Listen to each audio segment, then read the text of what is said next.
இனிமே தமிழ்நாட்டில் எந்த அகால மரணங்கள் துர்மரணங்கள் இருந்தாலும் அவர்களுக்கு அரசு வேலை வாய்ப்புன்னு சொல்லணும். இதே மாதிரி எல்லாருக்கும் கொடுக்கணும் நம்ம பாயிண்ட். நீங்க அவர்களுக்கு கொடுக்க கூடாதுங்கிறதுல இனிமேல் தமிழ்நாட்டில் நடக்கக்கூடிய துர்மரணங்கள், அதாவது இயற்கை மரணம் தவிர யார் துர்மரணம் அடைஞ்சாலும் அரசு வேலை.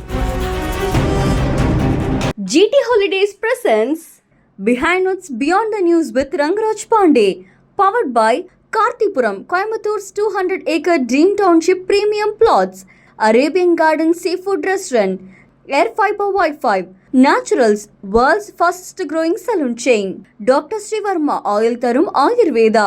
காலையில மக்களை சந்திச்ச அதே கையோட தொழிற்சாலைக்கான ஒரு அடிக்கல் நாட்டுறதுக்காக போயிருக்காங்க. இது தொழில்துறை அமைச்சரான கீர்த்தனா அவர்கள் தான் சாதித்த ஒரு விஷயமா பேசுறாங்க. இது உண்மையா? அடிக்கல் நாட்டினது ஒருத்தர், திறப்புலா பண்ணது வேற கவர்மெண்ட். நமக்கு அது ஒன்றும் பெரிய பிரச்சனை இல்லை. கேளம்பாக்கம் பேருந்து நிலையத்துக்கு அடிக்கல் நாட்டினது ஒருத்தர், திறந்து வச்சது ஒருத்தர். நமக்கு அதெல்லாம் பிரச்சனை இல்லை. ரெண்டு கவர்மெண்ட் சேர்ந்து நல்லது செய்யுங்கப்பா, நமக்கு அவ்வளவுதான். நீங்க அடிக்கல் நாட்டிங்களா, நீங்க திறந்து வச்சீங்களா, யார் காரணம்? அந்த சண்டைக்குள்ள போல. இது கீர்த்தனா அவர்களுடைய முயற்சியா, கடந்த ஆட்சியோட முயற்சியாக நமக்கு கவலை இல்லை. தொழில்கள் வந்தால் நாட்டுக்கு நல்லது, யார் வந்தாலும் சந்தோஷம். இந்த 60 நாட்கள்ல இந்த பாலியல் குற்றங்களும் தொடர்ந்து நடந்துட்டு தான் இருக்கு. முதல்வர் அவர்கள் ஏன் இதெல்லாம் அட்ரஸ் பண்ணி பேசல? முதலமைச்சர் அட்ரஸ் பண்ணி பேச வேண்டியதில்லை எல்லா இடத்துலையுமே. அது முதலமைச்சராக பேசும்போது பேசுவார், தாவேகா தலைவராக பேசும்போது அவருடைய கட்சி இப்படி நடக்குன்னு சொல்லி சொல்ல மாட்டார். நீங்கள் கவர்மெண்ட்டுடைய ஈவெண்ட் ஒன்று நடந்துச்சுன்னா அங்கே அட்ரஸ் பண்ணாலும் நீங்கள் கேட்கலாம். தொடரும் பாலியல் வன்முறைகளுக்கு என்ன நடவடிக்கை எடுக்கணும்? சட்டம் ஒழுங்கை பொறுத்தளவுக்கு, பெண்களுடைய பாதுகாப்பு பொறுத்தளவுக்கு அவங்க இன்னும் கொஞ்சம் வேகமாக செய்யணும். அது 60 நாள் அதை சரி பண்ணிட முடியாது. அது கடந்த ஆட்சியோட நீட்சி, அதெல்லாமே புரிஞ்சுக்கிறோம். ஆனால் அது ரொம்ப மோசமாக போயிட்டு இருக்கிறதுனால ஒரு அரசு பள்ளிக்கு போயிட்டு ஒரு மாணவியிடம் கேள்வி கேட்ட பிரச்சனை, அது எப்படி மாணவிகிட்ட இந்த மாதிரியான கேள்விகள் எழுப்பலாம் அப்படிங்கிற ஒரு பிரச்சனை. You are the part of the government. அப்போ உங்களுடைய கவர்மெண்ட் சரியா இல்லைன்னா அதை நீங்க சரி பண்றதுக்கான முயற்சி பண்ணணும். இன்னைக்கு ஆணியே பிடுங்கன்னா யாருமே கவர்மெண்ட் ஸ்கூல்ல போக கூடாது இருந்துச்சு. அங்க போய் ஒரு இங்கிலீஷ்ல கேள்வி கேட்கறதுங்கிறது ஒரு முக்கியமான விஷயம். ரெண்டாவது அதற்கு குழந்தைகள் எப்படி பதில் சொல்றாங்க, அப்ப பதில் சொல்லலங்கிற வச்சுட்டு இந்த 60 நாட்கள்ல இந்த பாலியல் குற்றங்களும் தொடர்ந்து நடந்துட்டு தான் இருக்கு. நிறைய ஆணவ படுகொலைகளுமே பேரலா இருக்கு. முதல்வர் அவர்கள் ஏன் இதெல்லாம் அட்ரஸ் பண்ணி பேசல? இதெல்லாம் அட்ரஸ் பண்ணி பேசி இருந்திருக்கலாம்ங்கிற ஒரு குற்றச்சாட்டும் இருக்கு. முதலமைச்சர் அட்ரஸ் பண்ணி பேச வேண்டியதில்லை எல்லா இடத்துலையுமே. அது முதலமைச்சராக பேசும்போது பேசுவார், தாவேகா தலைவராக பேசும்போது அவருடைய கட்சியில் இப்படி நடக்குன்னு சொல்லி சொல்ல மாட்டார். நீங்கள் கவர்மெண்ட்டுடைய ஈவெண்ட் ஒன்று நடந்துச்சுன்னா அங்கே அட்ரஸ் பண்ணாலும் நீங்கள் கேட்கலாம். இது பார்ட்டி ஈவெண்ட்டுனால party will not go against their own interest. அதனால போகாது. அப்போ இங்கே நம்ம கேட்க வேண்டிய கேள்வி கூட்டணி கட்சிகள்லாம் தோழமையாக சுற்றுவாங்களான்னு கேட்கணும். அண்ணன் திருமாவளவன் சொல்லிட்டா எதுக்கு எடுத்தாலும் என்னவே சொல்கிறாங்க, சண்டைக்கு வந்துடுவார். அதனால் நல்ல ஓக்கலாக பேசிகிட்டு இருக்கக்கூடிய திரு பே சண்முகமோ, திரு வீரபாண்டியனோ, அரணாக நிற்பேன் அப்படின்னு சொல்லி அண்ணன் வைகோவோ யாராவது குரல் கொடுத்து என்னங்க 60 நாள் ஆச்சு, இன்னும் குறைஞ்ச மாதிரியே தெரியலையே, ஏதாவது பயமே வந்த மாதிரி தெரியலையே, என்ன நடந்துட்டு இருக்கு அப்படின்னு ஒரு கேள்வி கேட்டால் நல்லாயிருக்கும். ஓகே, முதல்வர் அவர்கள் எப்போ கரூருக்கு போறாரு அப்படிங்கிற ஒரு செய்தி வந்ததோ அப்பத்துல இருந்தே அந்த 32 பேருக்கு வேலை கொடுக்க போறாங்க, அரசு பணி கொடுக்க போறாங்க அப்படிங்கிறது மிகப்பெரிய சர்ச்சையாவே இருக்கு. அது எப்படி கொடுக்கலாம்ங்கிற ஒரு பக்கமும், அதுல என்ன தப்புங்கிற ஒரு தரப்பினரும் இருக்காங்க. நான் இதை தாராளமா கொடுங்கன்றேன். இனிமே தமிழ்நாட்டில் எந்த அகால மரணங்கள் துர்மரணங்கள் இருந்தாலும் அவர்களுக்கு அரசு வேலை வாய்ப்புன்னு சொல்லணும்ன்றேன். உங்களை பார்க்க அந்த கூட்ட நெரிசலில் இறந்துட்டாங்கன்னா கொடுப்பீங்கன்னா அது என்ன கணக்கு? சாராயம் குடிச்சு செத்து போயிட்டாங்க, அந்த குடும்பத்தை என்ன செய்யப்படுறீங்க? கள்ளச்சாராயங்கள் தமிழ்நாடு தான். ஆணவப்படுவில் செத்துட்டாங்க, அது இந்த ஜாதியில் பிறந்ததுக்காக கொல்லப்பட்டிருக்காரு, அதுக்கு என்ன செய்யப்படுறீங்க? சிவகாசியில் பட்டாசாலையில் இந்த கவர்மெண்ட் வந்த பிறகு ஒரு 10 பேர் இறந்து போட்டாங்க, என்ன செய்யப்படுறீங்க? அம்மோனியா தொழிற்சாலை, அதில் இறந்தவங்க ஒடிசா மாநிலத்தை சேர்ந்தவங்களா இருக்கலாம், ஆனால் வேலை பார்த்தது எந்த மாநிலத்துடைய தொழிற்சாலைக்காக? தமிழ்நாட்டுடைய தொழிற்சாலைக்காக, தமிழ்நாட்டோட வளர்ச்சிக்காக, தமிழ்நாட்டோட டேக்ஸ் ரெவன்யூக்காக. அப்போ இங்கே சேர்த்து 18 பேர் இறந்து போயிருக்காங்க. 2 லட்ச ரூபா கொடுத்தீங்க அவங்களுக்கு. உங்கள் கட்சி சார்பாகவே 20 லட்ச ரூபா கொடுத்துட்டீங்க. சொந்த காசு, ரொம்ப ஆறுதல், ரொம்ப நல்லது, இப்படி தான் செய்யணும், அது ஒன்றும் குழப்பம் இல்லை. கவர்மெண்ட் சார்பாக நீங்கள் வேலை கொடுக்குறீங்க, அதுவும் சந்தோஷம், வரவேற்கிற ஒன்றும் குழப்பம் இல்லை. இதே மாதிரி எல்லாருக்கும் கொடுக்கணும் நம்ம பாயிண்ட். நீங்கள் அவர்களுக்கு கொடுக்கக்கூடாதுங்கிறல கம்பேஷனட் கிரவுண்டில் 1000 பேர் குறைஞ்சபட்சம் எல்லா டிபார்ட்மெண்ட் பண்ணுங்க. அதாவது அரசு ஊழியராக இருந்து அவருடைய பெற்றோர்கள் அம்மாவோ அப்பாவோ அரசு ஊழியராக இருக்கும்போது ரிட்டையர்மெண்ட்டுக்கு முன்னாடியே இறந்து அவங்க குடும்பத்தில் பிரெட் வினர் வேறு யாரும் இல்லாமல் போயிட்டு அவங்களுக்கு வேலை கொடுக்குறது கம்பேஷனட் கிரவுண்ட் சொல்லி சொல்கிறாங்க. அப்போ அந்த மாதிரியான ஒரு கம்பேஷனட் கிரவுண்ட் ஜாப் 1000 பேர் க்யூவில் நிற்கிறாங்க. அவர்களுக்கு கொடுத்த மாதிரி தெரியல. டிஎன்பிஎஸ்சியில் அவன் க்யூவில் நின்று இந்த குரூப் 1 விட்டுட்டேன், குரூப் 2 விட்டுட்டேன், குரூப் 3 விட்டேன், குரூப் 4 கிடைக்குமான்னு பார்க்குறேன். க்யூவில் நிற்கிறேன், 1,00,000 பேர் எழுதுறான். நீங்கள் குரூப் 4க்கு 10th +2 போதும் உங்களுக்கு குவாலிட்டி. டிகிரி முடிச்சவன், இன்ஜினியரிங் முடிச்சவன் எழுதிட்டு இருக்கிறான். எப்படியாவது ஒரு கவர்மெண்ட் வேலை கிடைக்காதுன்னு. அதை தாண்டி நீங்கள் இந்த 32 பேருக்கு உங்கள் கட்சி கூட்டத்துக்கு உங்களை பார்க்க வந்தாங்கிறக்காக கொடுத்துருக்கீங்க. Very well welcome. அதில் குழப்பம், நோ நெகட்டிவ் ஐடியா. இதே மாதிரி தமிழ்நாட்டில் நடக்கக்கூடிய இனிமேல் எல்லா துர்மரணங்களுக்கும் அரசு வேலைன்னு சொல்லிடுவோம். குரூப் 1ல கிட்டத்தட்ட 22 காலி பணியிடங்கள் தான் இருக்குது அப்படின்னே சொல்லியிருந்தாங்க குரூப் 1 தேர்வு மூலமாக. அப்படி இருக்கும் பொழுது திடீர்னு 32 பேருக்கு அரசு வேலை கொடுக்கறதுங்கிறது எத்தனை பேருடைய உரிமைகளை பறிக்கிறதுக்கு சமமாக இருக்கும்? இல்லை, அதான் உரிமைகளை பறிக்கிறாங்க, நம்ம கவலைப்பட வேண்டியதில்லை. மற்றவங்களுக்கும் உரிமை கொடுங்கன்னு சொல்லுன்றேன். என்னுடைய பாயிண்ட் ஆஃப் வியூ வேறு. நான் இந்து அறநிலைத்துறைன்னு ஒன்று வச்சுருக்கீங்களே, அப்போ மற்றவங்களுக்கு அறநிலைத்துறை வைங்கன்னு நான் சொல்ல மாட்டேன். மற்றவங்களுக்குலாம் வரணும் வைக்காமல் இருக்குதே இந்த அறநிலையத்துறையும் எடுத்து விட்டுருங்கன்னு சொல்கிறாங்க. நான் அடி வாங்குறேன், அவங்களையும் அடிங்கன்னு சொல்ல மாட்டேன். அவங்கள அடிக்கல, என்னையும் அடிக்காதீங்கன்னு சொல்லுவார். இவ்வளோ தான் நான் பாயிண்ட். ஸோ நீங்கள் வந்து அவங்களுக்கு வேலை கொடுக்குறீங்க, ரொம்ப சந்தோஷம், வெல்கம்ன்ற அந்த குடும்பத்துக்கு ஒரு பெரிய ஆறுதல். அதில் ஒன்றும் குழப்பம். ஒரு பிரெட் வினர் சின்ன பசங்க நிறைய பேர் வந்திருக்காங்க, பட்டியலத்தை சேர்ந்து 12 பேர் வந்திருக்காங்க. ஸோ அந்த குடும்பங்களுக்கு பெரிய அளவு சப்போர்ட் பண்ணுங்க. அதே மாதிரி எல்லாருக்கும் பண்ணுங்கன்ற.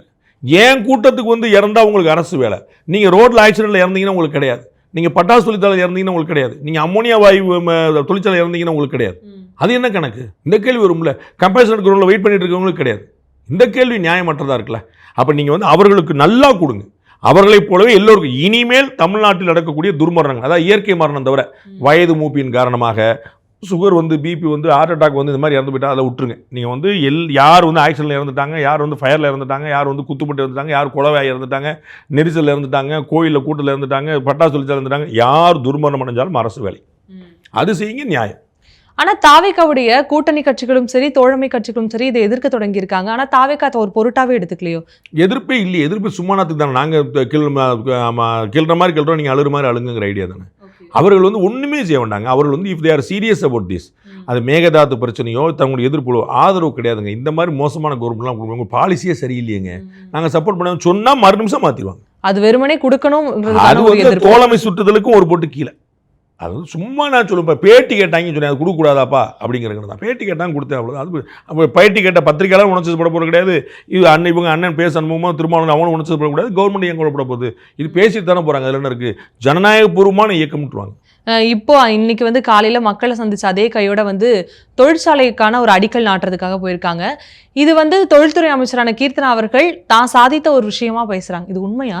எப்போ வந்து இனிஷியேட் ஆயிடுச்சுங்கிறத பார்க்கணும். ஒரு 60 நாளைக்குள்ள வந்திருந்தது அப்படின்னா வெரி ஹாப்பி தான். அவன் வந்து இடம் எப்படி பார்த்துருப்பாங்க, லேண்ட் எப்படி கன்வெர்ட் பண்ணியிருப்பாங்க, அவன் வந்து ஒரு 100 ஏக்கர் தேவைப்படுது, ஒரு 50 ஏக்கர் தேவைப்படுது. 50 ஏக்கர் வந்து ஒரே நாளில் வாங்கிட்டாங்களா? கவர்மெண்ட் ஏதாவது ஃபெசிலிட்டி பண்ணிச்சா? லாட் ஆஃப் திங்ஸ் ஆர் தேர்.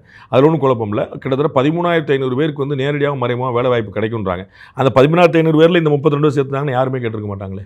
இப்போ கரூரில் தானே தொழிற்சாலை வந்து ஆந்திராவில் இல்லை, கரூரில் தொழிற்சாலை. அப்போ அந்த ஊர் அங்கே வந்து ஒரு தனியார் நிறுவனத்துக்கு முதலமைச்சர் போய் துவக்கி வைக்க வேண்டிய அவசியமே இல்லை. முதலமைச்சர் போய் துவக்கி வைக்கிறாரு. அப்போ முதலமைச்சர் சொல்லி ஒரு 32 பேர் வேலை கொடுக்க மாட்டாங்களா? நல்ல போஸ்ட்டாக கவர்மெண்டோட கூட சம்பளத்துக்கு கொடுத்துடலாம்ல. படித்த வேலைக்கு தானே கொடுக்குறாங்க. யாருமே கேட்டிருக்க மாட்டாங்க. இந்த இவ்வளோ பெரிய டிஸ்கஷனே வந்திருக்காதுல்ல. 13,500 பேர் எங்கே இருக்குது, 32 பேர் எங்கே இருக்குது? அந்த 32 தூக்கி உள்ளே சேர்த்துருந்தாங்கன்னு எந்த ப்ராப்ளமே கிடையாது. அது ஏன் சேர்க்க மாட்டாங்க? அவங்க சேர்க்க மாட்டேன்ட்டாங்களா? அப்போ அரசாங்க பணம் தான் கிடச்சிது, தனியார் பணம் வந்து சரி வராது. இது யோசிக்க வேண்டிய கேள்வி. இது கீர்த்தனா அவர்களுடைய முயற்சியாக, கடந்த ஆட்சியோட முயற்சியாக நமக்கு கவலை இல்லை. தொழில்கள் வந்தால் நாட்டுக்கு நல்லது, அது யார் வந்தாலும் சந்தோஷம். ஓகே. ஆனால் இந்த இடத்துல என்ன ஒரு கேள்வினா, அஃபிஷியலாக விட்ட அனௌன்ஸ்மெண்ட்லையும் சரி, முதலமைச்சர் அவருடைய தரப்புலேருந்து வந்த ஒரு அறிக்கையிலும் சரி, இது ஒரு விரிவாக்க பணி அப்படிங்கிற மாதிரி தான் சொல்லியிருந்தாங்க.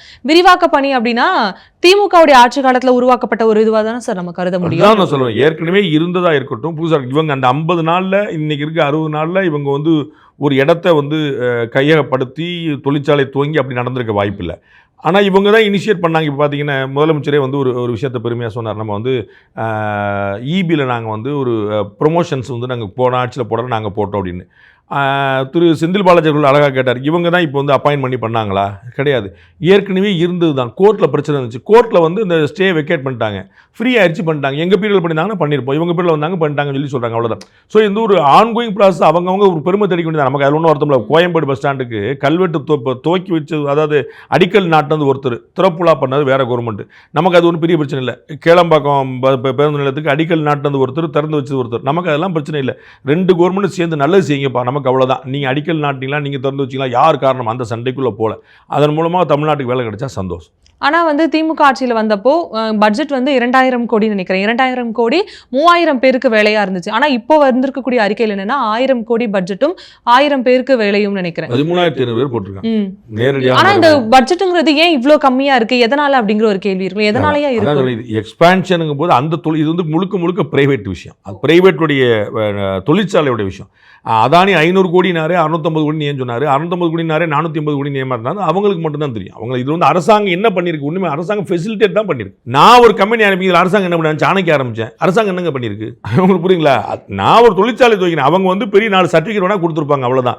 யாராவது மேலே யாராவது லாபி பண்ணியிருந்தாங்கன்னா ஒரு பிரச்சனை இல்லாமல் சர்டிஃபிகேட் பண்ணி கொடுத்துருப்பாங்க, அவ்வளோதான். வேற என்ன இருக்குது? அரசாங்கம் செய்யறதுக்கு என்ன இருக்குது? அதில் வந்து நிலம் நான் தான் கையகப்படுத்தி கொடுத்தேன் அப்படின்னா ஏற்கனவே சிப்கார்ட்டில் இருக்குது, ஏற்கனவே கையப்படுத்தி கொடுத்தாங்க, அது எக்ஸ்பெண்ட் பண்ணோம், பக்கத்தில் ஒரு 10 ஏக்கர் லேண்ட் வாங்கி கொடுத்தோம்னா we can understand. ஸோ இந்த கவர்மெண்ட் வந்து 50 நாளில் விரைவாக வந்து அவங்களுக்கு வந்து ஸ்பீடப் எல்லாம் பண்ணி கொடுத்துருக்காங்க, நான் புரிஞ்சுக்கலாம். அப்படி எதுவும் இது ஒரு கண்டினியூஸ் ப்ராசஸாக மட்டும் தான் நான் பார்க்குறேன். கம்ப்ளீட்டாக இந்த கவர்மெண்டோட இனிஷியேஷனாக நான் பார்க்கல. தொழில்துறை அமைச்சர் கீர்த்தனா பற்றி பேசும்பொழுது கடந்த ஒரு 2 வாரங்களாகவே நினைக்கிறேன் அவங்களுடைய பேச்சு தான் ஒரு பூதாகர பேச்சாக பார்க்கப்பட்டது. ஒரு அரசு பள்ளிக்கு போயிட்டு ஒரு மாணவியிடம் கேள்வி கேட்ட பிரச்சனை, அது எப்படி மாணவி கிட்ட இந்த மாதிரியான கேள்விகள் எழுப்பலாம் அப்படிங்கிற ஒரு பிரச்சனை.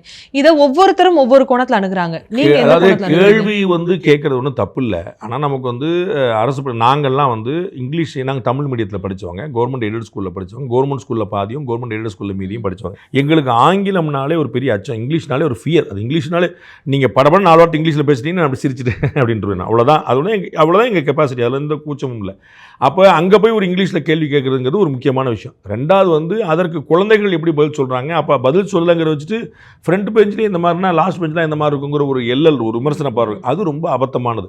இது அரசாங்கத்துடைய பள்ளிக்கூடம். அரசாங்கம்னா you are the government, you are the part of the government. அப்போ உங்களுடைய கவர்மெண்ட் சரியாக இல்லைன்னா அதை நீங்கள் சரி பண்ணுறதுக்கான முயற்சி பண்ணணும். இன்றைக்கி ஆணியே பிடுங்கோன்னா யாருமே கவர்மெண்ட் ஸ்கூலில் போகக்கூடாதுன்னு வந்துருச்சு. கவர்மெண்ட் ஸ்கூலில் போய் பஞ்சாயத்து பண்ணது இவங்க. இப்போ யாருக்கு தடை? யாருமே போகக்கூடாதுன்னு தடை. பஞ்சாயத்து பண்ணவங்க தானே போகக்கூடாது. அவர் அண்ணன் சீமான் ரொம்ப அழகாக கேட்டார். இப்போ கீர்த்தனா அமைச்சர் வந்து அமோனியா வாயு கசிந்து அந்த தொழிற்சாலைக்கு போகலை, அவங்க தொழில்துறை அமைச்சர்.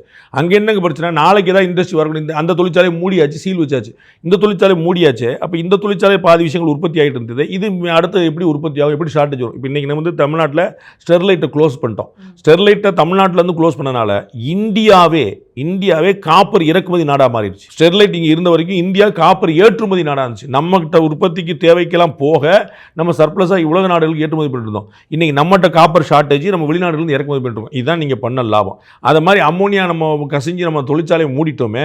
இப்போ அந்த தொழிற்சாலை அடுத்த தொழிற்சாலை எப்படி அது அந்த அம்மாவுக்கு கவலை இல்லை. அவங்க போய் பள்ளிக்கூடத்தில் போய் ஆதரவு கேட்குறாங்க. சரி, அவங்களுக்கு அது இங்கிலீஷில் வந்து அவங்க ஆக்ஸ்ஃபோர்டில் படித்தவங்களா பயங்கரமாக பேசுகிறாங்களா? அதுவும் கிடையாதுன்னு சொல்லிட்டு ஒரு சோசியல் மீடியாவில் பூரா தாரா அவங்க பேசுகிற இங்கிலீஷ் பேசியிருக்காங்க. அதனால் இன்னொரு 3வது விஷயம், ஆங்கிலம்ங்கிறது ஒரு மொழி, அது ஒரு திறமை அல்ல, அது ஒரு தகுதி அல்ல. எனக்கு 4 வார்த்தை இங்கிலீஷ் பேச தெரியாது, ரைட்டு. பிரிட்டன் பிரைம் மினிஸ்டருக்கு 2 வார்த்தை கூட தமிழ் பேச தெரியாது. அவர்கிட்ட நம்பி தமிழே தெரியல, நீ எல்லாம் எப்படி பிரைம் மினிஸ்டர்னு கேட்டால் சரிம்பாரா? அவருடைய மொழி அவருக்கு தெரியும், என்னுடைய மொழி எனக்கு தெரியும். இதில் என்ன பெருமை சிறுமை வேண்டி கிடக்கு? அப்போ இங்கிலீஷ் பேசுனா பெரிய ஆளுங்கிற அந்த புத்தி, அதுதான் அந்த திராவிட இயக்க சிந்தனை. ஆங்கிலம் பேசுகிறவர்கள் தான் பெரிய ஆட்கள், தமிழ் பேசுனா 10 பைசா பிரயோஜனப்படாது. இதுதான் இந்த சிந்தனையே. வெள்ளைக்காரர்கள் தான். பெரியார் வந்து எங்களுடைய கொள்கை தலைவர்னு சொல்கிறாங்க. பெரியார் வந்து வெள்ளைக்காரன் எங்களை விட்டுட்டு போயிடக்கூடாதுன்னு சொன்னவர். எங்களுக்கு சுதந்திரம் கொடுக்காத, அப்படி கொடுத்தே தீர்வுன்னா தமிழ்நாடு மட்டுமா லண்டன்லேருந்து ஆண்டுக்கோ அப்படின்னார். சென்னை மாகாணத்தையாவது லண்டன்லேருந்து ஆண்டுக்கோ, எங்களுக்கு வந்து இந்த இந்தியாவிலேருந்து விடுதலை கொடுத்து நீ எங்களை வச்சுக்கோன்னு சொல்லி சொன்னார். சுதந்திர தினத்தை கருப்பு தினம்னு சொன்னவர். இதெல்லாம் எந்த சிந்தனைன்றீங்க? வெள்ளைக்காரன் இங்கிலீஷ் இதுதான் பெருமை, தமிழில் 10 பைசா, தமிழை இழிவும் படுத்தினார். தமிழில் 10 பைசா பிரயோஜனம், இங்கிலீஷ் தான் எல்லாருக்கும் சொல்லி சொன்னார்.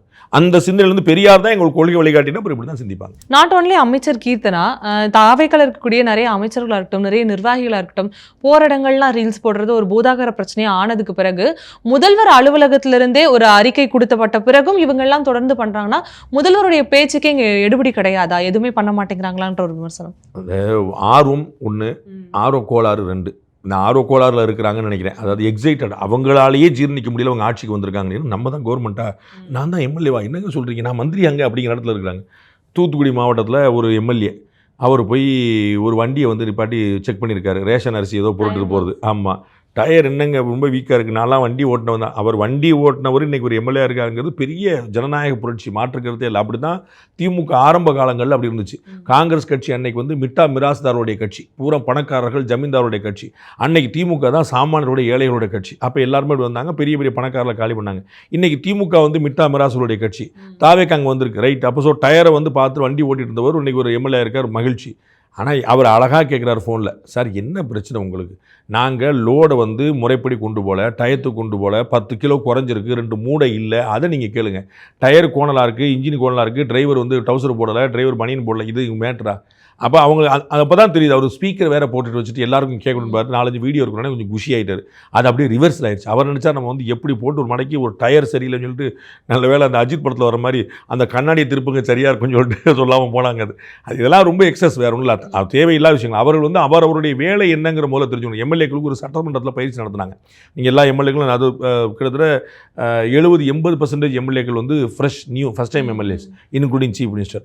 அப்படிங்கும்போது அப்போ வந்து எம்எல்ஏக்களுக்கு ஒரு பயிற்சி நடத்தினாங்க. அதில் அதை மாதிரி வந்து சட்டமன்றத்துக்குள்ள எம்எல்ஏக்கள் எப்படி செயல்படுங்கிறதில்ல, மக்கள் பிரதிநிதிகள் பொது வெளியில் எப்படி செயல்படணும் ஒரு பயிற்சி நடத்தினா அந்த கட்சிக்கு நல்லதான், தப்பு கிடையாது. சரி, இதுக்கு வந்து 2 காரணங்கள் சொன்னீங்க. 3வதா இன்னொரு காரணமும் பேசப்படுது. அமைச்சரவை விரிவாக்கம் நடக்க போகுது, அதனால வந்து இருக்கக்கூடிய எம்எல்ஏக்களும் ரீல்ஸ் போட ஆரம்பிச்சிருக்காங்கன்ற ஒரு பேச்சு இருக்கு. அது உண்மையா? அமைச்சரவை விரிவாக்கம் இருக்கும் இந்த பை எலெக்ஷனுக்கு பிறகு. அதில் வந்து ஒரு ரீவேம்ப் இருக்கலாம். அது எந்த மாதிரியான ஐடியாவில் பண்ணுறாருன்னு நமக்கு தெரியல. ஏன்னா இவருடைய பேட்டர்ன் இன்னும் நமக்கு புரியல.